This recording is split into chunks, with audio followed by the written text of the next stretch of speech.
Greetings and salutations, everyone. My name is Kirk, and welcome to my YouTube channel. Today, I'm going to be talking about my Week 10 wide receiver rankings for the 2023 fantasy football season. Over the course of today's episode, we're covering all topics related to the wide receiver position, beginning with matchups, talking about which defenses thus far this season on average are allowing the most fantasy points to opposing wide receivers so that we can identify the most advantageous matchups going into Week 10.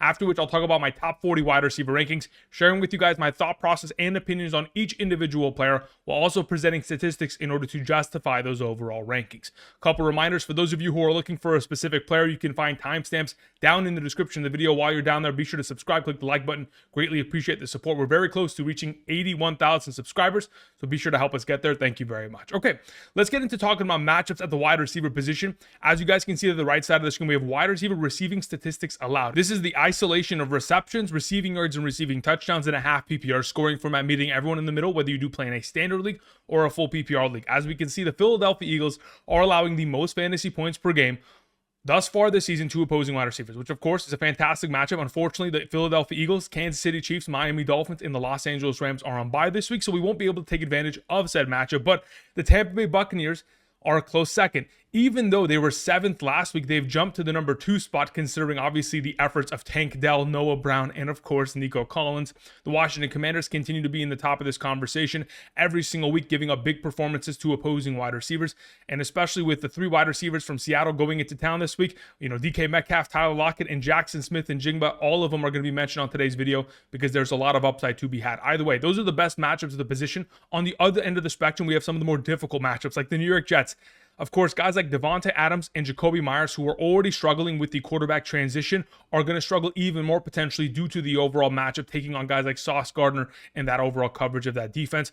That defense has been playing very well all season long. It's going to be difficult for those wide receivers to have upside, but hopefully for our sake, the talent of Davante Adams can, outproduce the overall matchup within the given week. All right, so I'll go ahead and I'll reference back to these statistics over the course of today's episode, but let's go ahead and let's transition into talking about my top 40 wide receiver rankings.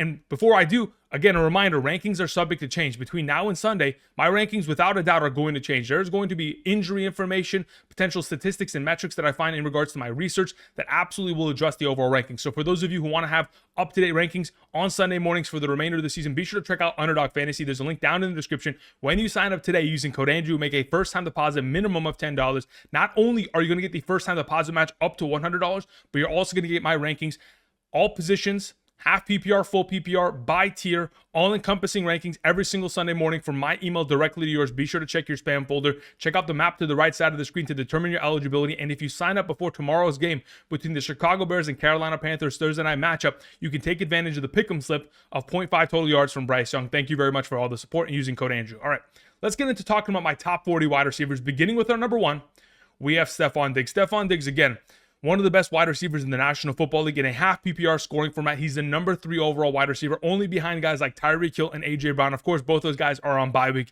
Therefore, Stefon Diggs going into this week against the Denver Broncos is expected to play well, especially considering, again, he's on a hot streak. Thus far this season, he's averaging 11 targets, 8 receptions, and 93 receiving yards, and 0.8 receiving touchdowns per game, 17.82 fantasy points per game. It doesn't matter whether he's at home or whether they're on the road, he always balls out. And I'll go ahead and I'll give you guys more details in regards to that overall statement when we talk about Gabe Davis later on in today's episode, because truly there's a big difference maker between Josh Allen and Gabe Davis at home and on the road. But what we have seen is that Stefon, regardless of where he's playing, continues to ball out. And I'm expecting him to be obviously the number 1 wide receiver within the given week. Obviously a must start. Moving on to our number 2, we have CeeDee Lamb. CeeDee Lamb takes on the New York Giants.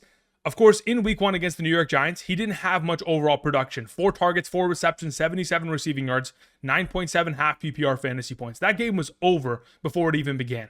It was a 40-0, pretty much stomp. The defense of the Dallas Cowboys obviously dominated. And going into this week, we have to all hope that CeeDee Lamb will get enough utilization early on in the game and score enough fantasy points to when they go ahead and pull the starters in the second half of this overall contest, he has enough fantasy upside to be able to, give us another great week. I mean, we're coming off of the last 2 weeks of performances combining for 30 total targets for CeeDee Lamb. I mean, he's been able to, thus far this season, in games in which he's had 10 or more targets, average 25.8 half PPR fantasy points. He's coming off of a game in which he had 11 catches for 191 against the Philadelphia Eagles secondary. So we just have to purely hope this is not a blowout early, and we can get a lot of usage from CeeDee Lamb, similar to the way that he went ahead and displayed against the Los Angeles Rams a couple weeks back, where early on in the game he was a dominant force, and in the second half, yes, he disappeared, but he had done enough damage in the first half to be fantasy relevant. Moving on to our number 3, we have Amon-Ra St. Brown. Amon-Ra has been absolutely ridiculous thus far this season. All 7 games in 2023 are 11 plus fantasy points in a half PPR scoring format. Thus far this season, averaging 11 targets, 8 catches, 95 receiving yards, and 0.43 touchdowns per game, 15.91 fantasy points per game. He continues his streak of either scoring a touchdown or getting 100 receiving yards in every single game.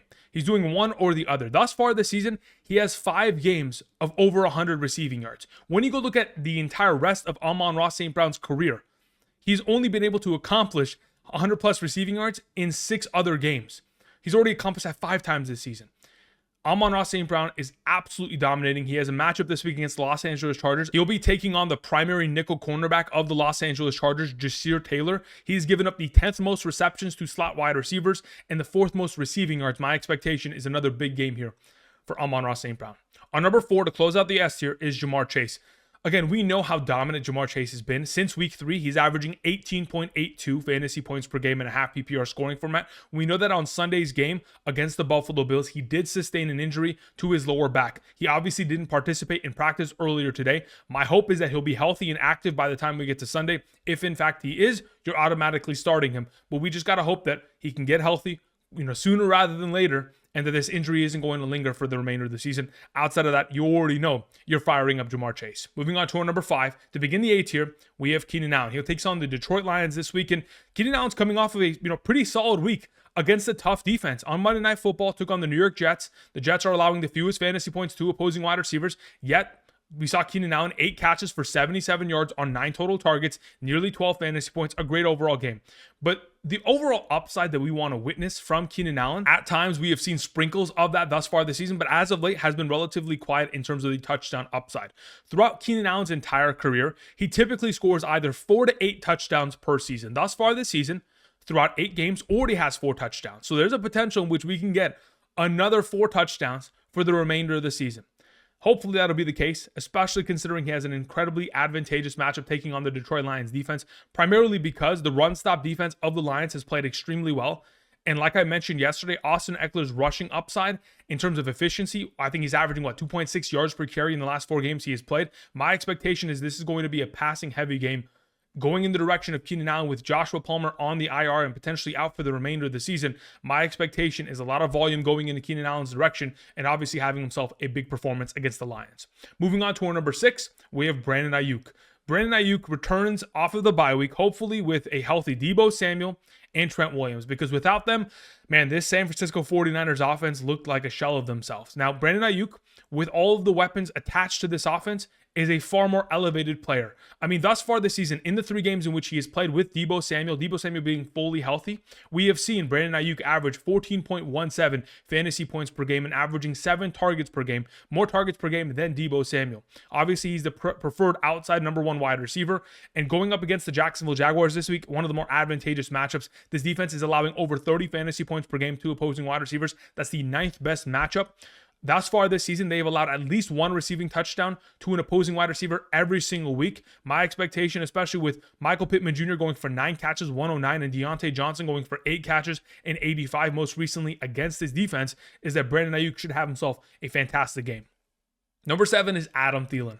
Adam Thielen was quite disappointing last week. Of all the players that could have potentially slowed down in week 9, I didn't anticipate Adam Thielen in any sort of capacity going from, his typical 8+ targets every single week to getting only 6 targets, 5 catches, and 29 receiving yards, especially in a game in which this team was down early. I think the score at one point was 20-3.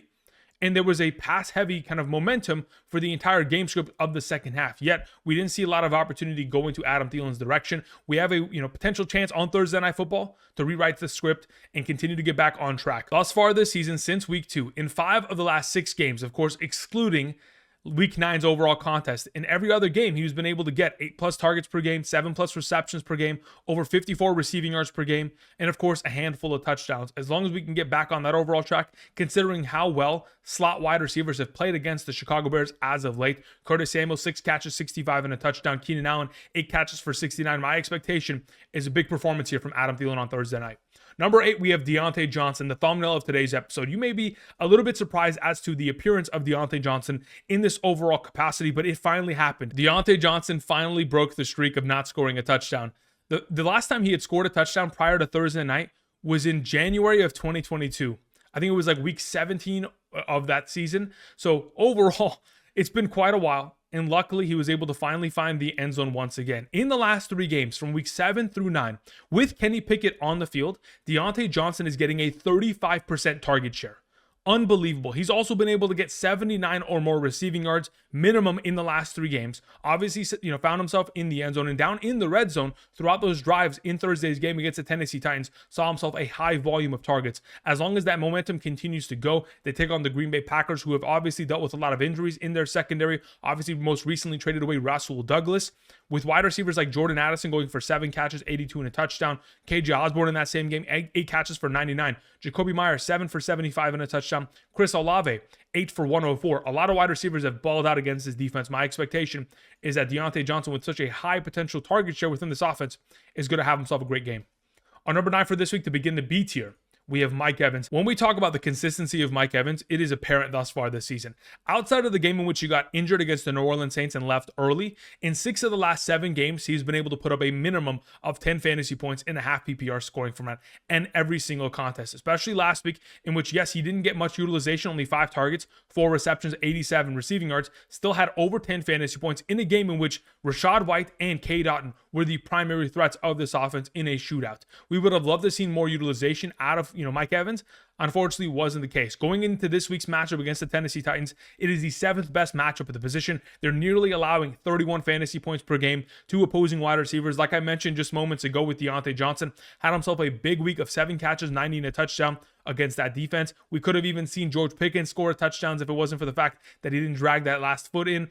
And we also most recently seen, guys like Zay Flowers, 6 catches, 50 and a touchdown. There's a lot of potential on the table here for Mike Evans to have himself a big week. Moving on, we have our number 10. Michael Pittman Jr. Michael Pittman Jr. in the last 5 games with Gardner Minshew as a starting quarterback, a 27% target share, averaging 10.2 targets per game and 13.46 half PPR fantasy points per game. We are obviously concerned at the potential of Josh Downs not playing this week. Obviously, Josh Downs was questionable last week. He got into the game, left of the game due to an injury. If, in fact, we're not going to see Josh Downs there and there isn't another receiving threat, it may be more difficult to move the ball, but hopefully that'll just mean more potential targets in the direction of Michael Pittman Jr. in Germany this upcoming Sunday morning. Do not forget, I'll be live streaming starting at 6 a.m. Pacific Standard Time. Swing on by if you guys want your questions answered. What we also know is that besides the potential of Josh Downs missing, for a fact, we know that J.C. Jackson, the starting primary cornerback of the New England Patriots defense, who was obviously traded this offseason from the Chargers to the New England Patriots, most recently did not travel with the team. The expectation is that he will not be there. So going up against this defense that has most recently given up a touchdown and 69 receiving yards to Jahan Dotson, 73 to McLaurin. Waddle and Hill had monster games. Stefon Diggs had a monster game, and so did Jakobi Meyers. This secondary has struggled all season long. Michael Pittman Jr. should be in line for a fantastic performance. Our number 11 for this week is Garrett Wilson. In 4 of the last 5 games, Garrett Wilson has seen 12 or more targets.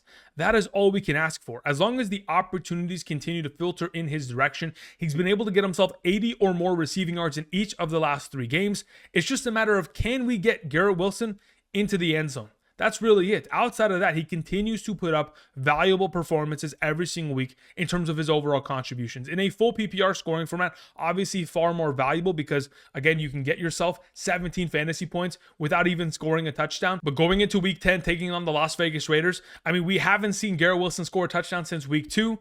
He's obviously been on a little bit of a drought. We just have to hope that Zach Wilson is looking in his direction, especially when they get down into the red zone. On Sunday's game against the Los Angeles Chargers, had a couple opportunities here and there. Otherwise, it was Tyler Conklin dominating the overall target share down in the red zone. Our number 12 for this week is Marquise Hollywood Brown. That is correct. With Kyler Murray returning, we know that Marquise Hollywood Brown, Him and Kyler have a connection going back to their days at Oklahoma, their college teammates last season, 2022, weeks 1 through 6, with Kyler Murray in the lineup, and of course, DeAndre Hopkins serving his suspension. Throughout those 6 games, we saw Marquise Brown averaging 10.7 targets, 7.2 receptions, 81 receiving yards per game, and a half a touchdown per game. That's 14.67 half PPR fantasy points per game averaged over the course of the first 6 weeks of the 2022 season. Thus far this season, only averaging through the first 9 weeks of the season, 8.5 targets, 4.7 receptions, 49 receiving yards, still getting himself 0.44 receiving touchdowns per game and 10.21 fantasy points per game. But I truly do believe that the improvement at the quarterback position, going from guys like Joshua Dobbs and Clayton Tune to now Kyler Murray, is only going to elevate his overall potential. Takes on the Atlanta Falcons. They've most recently given up a couple big performances to Mike Evans and DeAndre Hopkins. I'm expecting big things from Marquise Brown. Our number 13 for this week is DeAndre Hopkins. Speaking of DeAndre Hopkins, as of the last 2 weeks, with Will Levis at the starting quarterback position, he's gotten himself a 25% target share, and this is the best thing that could have happened to his overall fantasy value. Thank goodness that he finally was given an opportunity, and we switched it up from Ryan Tannehill, and now we have a little bit of a Wally Pipp situation where the backup comes in, and obviously kind of earns his overall position and will continue to be the starter going forward. They take on the Tampa Bay Buccaneers. Like I mentioned earlier when we were talking about rankings, last week they were the 8th best matchup at the position. Now going into this week, they're the 2nd best matchup at the position, allowing 35.53 fantasy points per game. Most recently, in the last 2 games, the Buffalo Bills wide receivers combined for 24 receptions, 249 receiving yards, and a receiving touchdown. And of course, the Houston Texans wide receivers, 16 receptions, 335 receiving yards, and 4 receiving touchdowns. I'm expecting big things here from DeAndre Hopkins. Moving on to our number 14, we have Deebo Samuel. Deebo Samuel obviously coming off of the shoulder injury. If you go ahead and exclude the game in which he left against the Cleveland Browns due to said injury, and exclude the game in which he was decoy Samuel against the Arizona Cardinals, where he didn't have a single target within that game, he's averaging 15 fantasy points per game this season. And I understand we're adjusting a little bit of the overall scenarios, but as long as he's healthy, this guy is a obvious, playmaker within fantasy football. And we have seen that all season long, and we've seen that over his entire career. Now that he has an opportunity of taking on the Jacksonville Jaguars, the 9th best matchup at the position, like I mentioned in regards to Brandon Aiyuk, this is a defense that has given up 1 receiving touchdown minimum every single week to opposing wide receivers, most recently given up over 90 receiving yards to both Diontae Johnson and Michael Pittman Jr. My expectation is a big performance here out of this entire offense, but of course, the primary duo of Brandon Aiyuk and Deebo Samuel. Number 15, we have T. Higgins. Now, one of the primary reasons I have T. Higgins at number 15 is because of the Jamar Chase injury. If, in fact, Jamar Chase's back injury is going to hold him out for this week, obviously T. Higgins would be a top 12 wide receiver option. Outside of that, he is going to be asked to do more in this offense, and he absolutely stepped up last week with 9 targets, 8 catches, 110 receiving yards in order to elevate this offense against the Buffalo Bills. But in the last 2 games, he's been able to get himself over 6 targets in both of those contests, scoring 9.4 and 15.0 fantasy points in a half PPR scoring format, and he's yet to score a touchdown. Imagine when he's, touchdown upside finally hits. When you go ahead and look at the last 2 seasons, 2022 and 2023, in healthy games in which T. Higgins has gotten himself 6 or more targets, he's averaging 13.78 fantasy points per game in a half PPR scoring format. And if you go ahead and exclude the games in which Joe Burrow was injured earlier this season, even excluding a big game in which, T. Higgins had himself a 20-point, monster performance of 2 receiving touchdowns, he's averaging 14.8 fantasy points per game. I'm expecting him to have himself a big week. And if, in fact, Jamar Chase is going to be, a lesser option potentially, T. Higgins has even more upside. Moving on to our number 16, we have Gabriel Davis. I have never experienced such highs and lows with an overall wide receiver like Gabe Davis has demonstrated throughout this season already. And somebody a couple weeks ago in the comment section of one of these videos said, hey, only play Gabe Davis when he's at home. And I saw that comment and I was like, there's no way, right? Most recently, I've checked out his home versus away splits, and it is evident that you only can play Gabe Davis at home. Thus far this season, in the 5 home games that he has played, he's averaging, 6.8 targets, 5.4 receptions, 72 receiving yards. He has scored 4 touchdowns in the last 5 games at home, 14.32 fantasy points per game. But in the 4 away games that they have played, most recently coming off of an away game in which he had 2 targets and 0 receptions, thus far this season, in the away games that he has played, he is averaging 1 reception per game. That's 4 receptions in the last 4 away games. And he's averaging 3.78 fantasy points per game. Luckily this week, they take on the Denver Broncos at home. And for those of you who are thinking that it's just Gabe Davis who doesn't play well home versus away, it's also Josh Allen. Thus far this season, at home, Josh Allen has an 8% increase in terms of his passing completion percentage, throws for 55 plus passing yards, throws for 1.35 plus passing touchdowns, and also throws one less interception per game. That is a ridiculous stat, and obviously Gabe Davis at home should finally find himself some semblance of success within the given week. Moving on to our number 17, we have DK Metcalf. I'd like this to be a PSA. Besides just talking about DK Metcalf for this week, this is a perfect time to trade for DK Metcalf. He's coming off of a week in which he had 4 targets, 1 reception, and 50 receiving yards. If you go ahead and look at the rest of season strength of schedule, I went ahead and included that in Monday's waiver wire episode. If you want to go ahead and check that out, obviously go back to the channel. It's already in the timestamps. You can find wide receiver strength of schedule. For the fantasy football playoffs, weeks 15 through 17, DK Metcalf has the easiest strength of schedule and is obviously going to be a dominant force throughout that span of time. This week is going to get back on track. And when he has a dominant performance against the Washington Commanders this week, it is going to be very difficult to once again trade for him. The Commanders are the 3rd best matchup at the position. They're allowing nearly 34 fantasy points per game to opposing wide receivers. Most recently, we've seen A.J. Brown, his former college teammate, 8 catches, 132 touchdowns. Devonta Smith in the same game, 7 catches, 99 and a touchdown. Drake London for 9 catches, 125. And let's not forget the monster game of DJ Moore, 230 and 3 touchdowns. There is a lot of potential on hand here for DK Metcalf. Expect him to have a huge performance. Moving on to our number 8, we have Christian Kirk. Prior to his week 8 performance, which was quite underwhelming, he had 6 consecutive games in which he was a top 25 wide receiver in fantasy football. Obviously extremely consistent. And throughout that span of time, of course, we saw a lot of, Zay Jones missing, but I don't really think that Zay Jones' overall presence affects him as much as it affects potentially the upside of Calvin Ridley. Therefore, when we go into this week's matchup against the San Francisco 49ers, who in the last 2 games have given up 21 receptions, 235 yards, 3 touchdowns to Cincinnati Bengals wide receivers, and have also given up 17 catches for 241 and 2 receiving touchdowns to Minnesota Vikings wide receivers that did not include Justin Jefferson in that game. My expectation is a huge performance out of Christian Kirk. The primary nickel cornerback of the San Francisco 49ers, Isaiah Oliver, has given up the 2nd most receptions to opposing slot receivers, the 5th most receiving yards, and is tied for giving up the most receiving touchdowns to slot receiving options. My expectation is a huge week here from Christian Kirk. Moving on to our number 19, we have Jordan Addison. Jordan Addison was able to garner a 20% target share within this offense, was able to get himself, I think it was 6 catches, 4 receptions, and 52 receiving yards with Josh Dobbs alone. Obviously, he had himself a target and a reception with Jared Hall early in that game, but was able to garner himself a 20% target share with a quarterback who didn't even know what routes were being ran when the plays were called. On the Pat McAfee show earlier this week, Kevin O'Connell, the head coach of the Minnesota Vikings, had an interview. They asked him, how did the entire process go? He explained how he was relaying plays to Josh Dobbs. And then as soon as he finished relaying the play, he was explaining to him what route concepts were about to be shown. And he was basically giving him, before the microphone cut out in his ear within the helmet, hey, you look for this or expect this, or this is the route concept that is on this side. And even with all of that, with Josh Dobbs not knowing anything about this offense, was still able to get Jordan Addison relatively, utilized within the overall game. Going into this week, there isn't an expectation for Justin Jefferson to return. He will be practicing this week, but there is an expectation that he will return most likely in week 11. With Josh Dobbs, you got to remember earlier this season with Hollywood Brown, his primary number 1, he targeted him 8.63 times per game. My expectation going into this week, Jordan Addison should be another solid play. Moving on to our number 20, we have Davante Adams. So here's the thing about Davante Adams. Going back to 2022, week 17, the week in which they benched Derek Carr for Jarrett Stidham. Jarrett Stidham came in against the San Francisco 49ers defense, who was on fire. And even in that overall performance, we witnessed Davante Adams put up 30.8 half PPR fantasy points. And from them, I believed, without a doubt, Davante Adams, regardless of which quarterback he plays with, will always be fantasy relevant. But unfortunately, thus far this season, that has not held true. With Jimmy Garoppolo, with Aiden O'Connell, there hasn't been any sort of consistency, and there really hasn't been any sort of rapport between this wide receiver quarterback combination.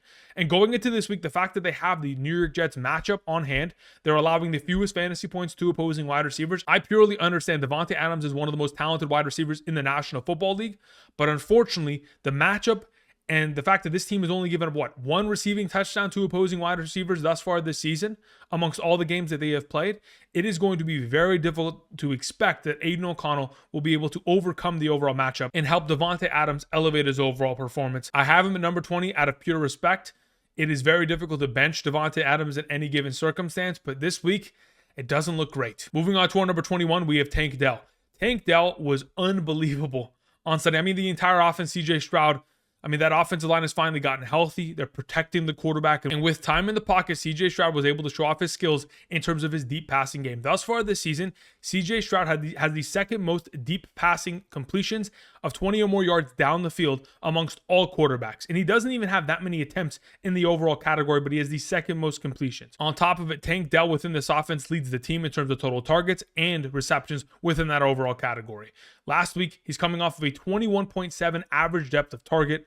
Obviously had himself 2 drops within the overall game. Could have had an even better performance, but nonetheless, 6 catches, 114 receiving yards, 2 receiving touchdowns, all while he led the entire wide receiver core of this offense in terms of overall snaps and tied with Dalton Schultz in terms of this offense in terms of total targets, 11 for each of them. My expectation going up against the Cincinnati Bengals, it is a tougher matchup, but as long as Tank Dell continues to resume this role as one of the top receivers in one of the more pass-happy offenses in the National Football League, potentially in a negative game script, should be of value. Moving on to our 22, we have Chris Olave. I heard earlier this week, I think I either saw it on YouTube Shorts or I saw it on Twitter/X, Matt Harmon of Yahoo Fantasy, he had a clip out there where he was basically explaining the overall route usage of Chris Olave. He mentioned something to the extent of which Chris Olave has only ran 6% of his overall routes as slant routes. So they really aren't giving him very many easy opportunities to make plays, yet he continues to ball out every single week. He doesn't get many of the easy routes, and you can go ahead and see that in terms of the next gen stats overall chart in terms of the targets and receptions that he had in Sunday's game. Only one of those plays can be really considered a slant route.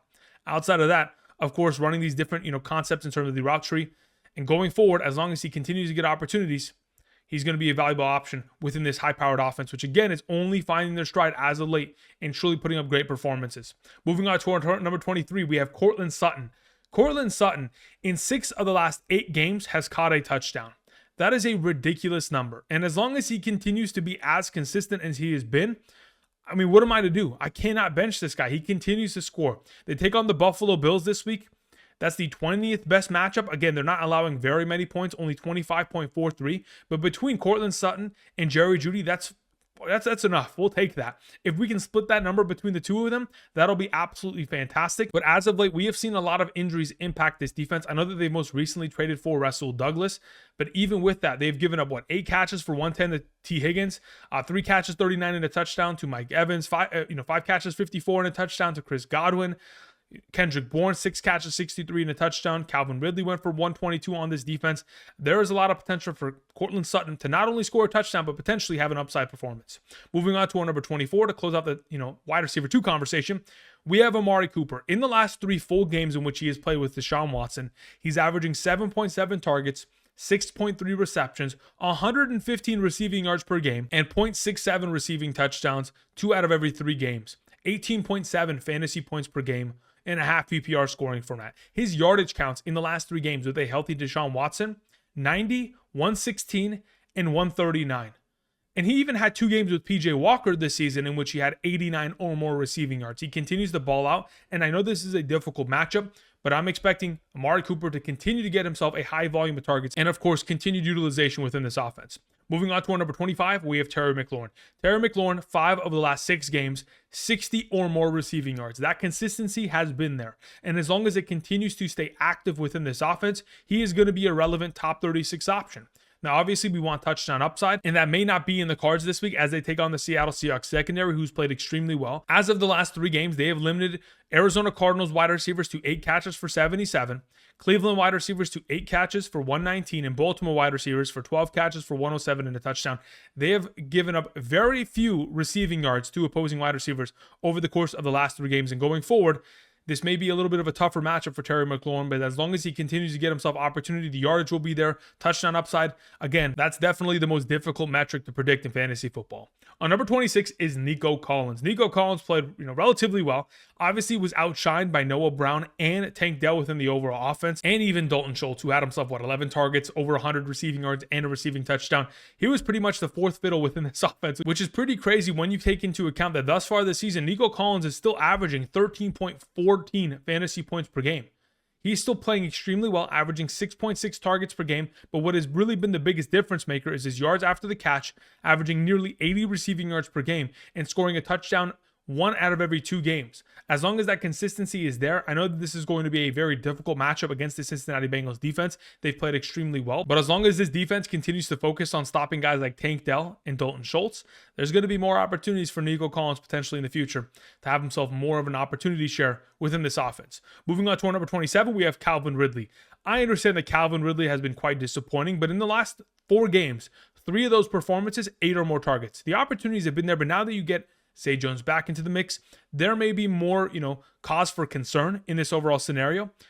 As we approach against the San Francisco 49ers, we have to remember in the last 2 games, they gave up 235, 3 touchdowns, 21 receptions to Cincinnati Bengals wide receivers, 17 catches for 241, and 2 receiving touchdowns to Minnesota Vikings wide receivers.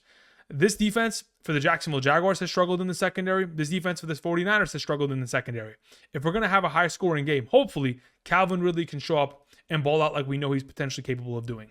Moving on to our number 28, we have Chris Godwin. Chris Godwin takes on the Tennessee Titans. They're the 7th best matchup at the position. They're allowing nearly 31 fantasy points per game. And even though Chris Godwin hasn't played very much in the slot position, if he's given the opportunity to do so this week against the Tennessee Titans, he could really, flourish into the wide receiver that we know he's capable of being. In the last 2 games, he's only played about 28 to 30% of his overall snaps from the slot position. That is not enough in my mind, but as long as he continues to see opportunity, regardless of where he's lining up, that's all that really matters. Amongst all options on this team, continues to lead in terms of red zone targets. I know that K. Dotton and Rachaad White were the huge, red zone upside players last week, but going forward, I do expect Chris Godwin to get back into that conversation. Moving on to our number 29, we have Drake London. Drake London missed last week with a groin injury. He is progressing to potentially play this week against the Arizona Cardinals. The Arizona Cardinals have given up their fair share of points to opposing wide receivers. We're talking about Amari Cooper, 5 catches, 139, and a touchdown on Sunday. We had JSN and Jake Bobo both score a touchdown in the matchup against that defense. Cooper Kupp, 7 catches, 148, and a touchdown. Jamar Chase, 192 and 3 touchdowns. Brandon Aiyuk, 148. They've given up a lot of points to number 1 wide receiver. So Drake London is in line potentially with Taylor Heinicke to have himself a week. Last season, Taylor Heinicke with Terry McLaurin in the games which Taylor Heinicke started was targeting him 8 times per game, and it led to Terry McLaurin scoring about 13 fantasy points per game. We're hoping for Drake London to be able to actualize that potential success within the given week. Moving on to our number 30, we have DJ Moore. I was hoping that potentially Justin Fields would be available for this game, but unfortunately, it was already announced earlier today by the head coach of the Chicago Bears that he will not be active, and Tyson Bagent for another consecutive game will be active. Tyson Bagent from week 7 through 9 with DJ Moore is only targeting him 6.7 times per game, and it's only leading to 6.93 fantasy points per game. Well, when you take into account what Justin Fields has been able to do with DJ Moore from weeks 2 through 5, in all 4 of those games, over 10 fantasy points, and was able to get himself over 100 receiving yards in 3 of the 4 games with Justin Fields healthy this season.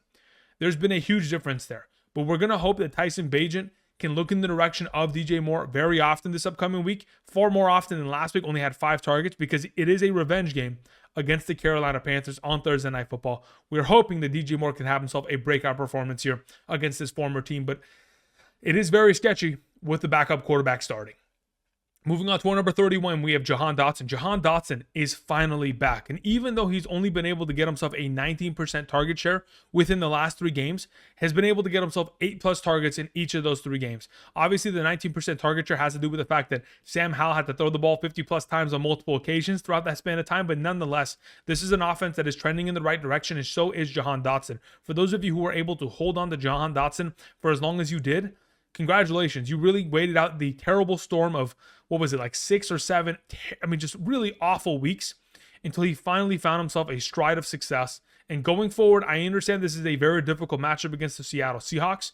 They haven't given up very much to opposing wide receivers in the last 3 games. We mentioned that in regards to Terry McLaurin, but as long as we continue to see Jahan Dotson get more utilization within the slot position, as you guys can see from the next gen stat chart of overall targets and receptions, the guy's lining up in the slot position and making routes go, 30, 40 yards down the field. As long as those opportunities are available, touchdown upside is definitely going to be in the conversation. Moving on to our number 32, we have Tyler Lockett. Speaking of touchdown upside, there isn't another wide receiver that desires touchdown upside more than Tyler Lockett on a weekly basis over the course of this season. Has been very much so inconsistent, but they do take on the Washington Commanders defense. Thus far this season, the Commanders are allowing 33.7 fantasy points per game. They're the 3rd best matchup of the position. Like I mentioned with DK Metcalf, we have seen wide receivers like AJ Brown 130 and 2 touchdowns, Devonta Smith 99 and a touchdown, Drake London for 125, DJ Moore for 230 yards. Even the first game in which AJ Brown took on this defense had over 100 receiving yards. We have seen wide receivers dominate against this defense. We know that Tyler Lockett, amongst all wide receivers thus far this season, has the 6th most deep passing targets, 20 or more yards down the field. There is a potential in which the deep target game opens up potentially for Tyler Lockett, and he could potentially score a touchdown against this secondary that has definitely struggled over the course of the season. Moving on to our number 33, we have George Pickens. If it wasn't for the fact that George Pickens didn't drag his second foot, very easily could have scored a touchdown and saved his overall performance. But unfortunately, quite literally had 2 receptions for -1 receiving yards in last Thursday's game against the Tennessee Titans, which absolutely was an advantageous matchup. Unfortunately, it is what it is. We just have to continue to roll with the punches. We have seen thus far this season George Pickens be consistent with Kenny Pickett, but majority of those overall instances were in the absence of Diontae Johnson. Now that Diontae Johnson is back into the picture, George Pickens is a lesser option, getting less targets, and with those overall opportunities pretty much taken away from him, he isn't as valuable of an option. We have to hope that Jair Alexander is going to go in the direction of Diontae Johnson if we want George Pickens to have an upside performance potentially within the given week. And we also have to hope that Kenny Pickett stops overthrowing, majority of the passes that are sent in Pickens' direction. Moving on to our number 34, we have Jerry Jeudy. Jerry Jeudy takes on the Buffalo Bills defense. Again, like I've mentioned before with Courtland Sutton, this secondary has struggled a lot. Based on all the overall injuries that they have dealt with, the secondary has really struggled against opposing wide receivers. Again, Mike Evans, Chris Godwin both scored a touchdown. Kendrick Bourne scored a touchdown. We saw T. Higgins and Calvin Ridley both go over 100 receiving yards against this defense. There is a potential with this team coming off of the bye. Even though it is going to be a Monday night game in Buffalo, the expectation is potentially this is going to be a pass-heavy game from the Denver Broncos offense, and hopefully we'll see far more target share in the direction of Jerry Jeudy. Moving on to our number 35, we have Demario Douglas. He did lead the team in terms of overall targets, tied with Juju Smith-Schuster. Going into this week, again, they take on the Indianapolis Colts. These Germany/London games have been relatively weird over the course of the season. So we're going to hope for potentially a weird performance in which Demario Douglas goes for 100 receiving yards. Time will tell.